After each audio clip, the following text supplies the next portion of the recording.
अगर आप भी चाहते हैं कि भोजपुरी हिट सॉन्ग सबसे पहले आप तक पहुंचे तो हमारे सैफ म्यूजिक भोजपुरी चैनल को जरूर सब्सक्राइब करें, साथ में बेल आइकन दबाना न भूले। Presented by Saif music Bhojpuri.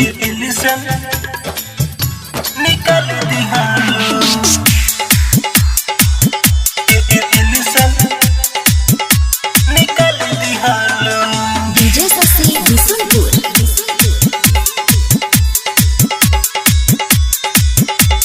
Sharda में कर दौड़ा दिहलू, हमारा के पागल बना दिहलू, हमारा के पागल बना दिहलू। शारदा में कर दौड़ा दिहलू, हमारा के पागल बना दिहलू।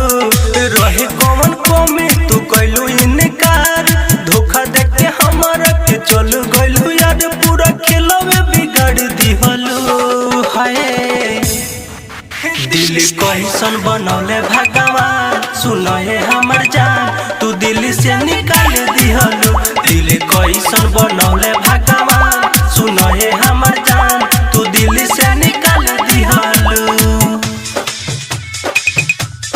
दिल से डीजे शशि बिशुनपुर। दिल से निकाल दिहलू।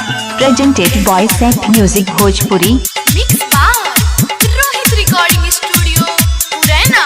इतना तू सपना सजैलू हो, सजैलू हो, बात बात में तू रोइलू हो, रोइलू हो।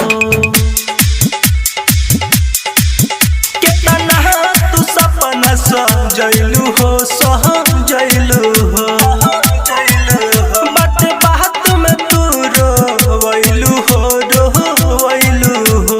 तोहरा पे कोई नहीं हो बड़ी विश्वास, दिलवा में लागल रहे बहरा हो आस, हमार जिंदगी बिगाड़ दिहलू। हाय दिल कैसन बनौले भगवान, सुनो हे हमर जान, तू दिल से निकाल दिहलू। दिल कैसन बनौले भगवान, सुनो हे हमर जान, तू दिल से निकाल दिहलू। दिल से निकाल दिहलू। Presented by Saif music Bhojpuri. दिल से निकाल दिहलू। DJ Shashi Bishunpur. Mix by Rohit recording studio पुराना। जननी नयसन करबू हो, तू करबू हो, जिंदगी में जहर फरबू हो, तू फरबू हो। जननी नयसन करबू हो, तू करबू हो, जिंदगी में जहर भरबू हो, तू भरबू हो। प्रेमी राजकुमार के कहलू लाचार, सोनू रोहित पे न कहलू विचार, कर यादव के भुला दिहलू।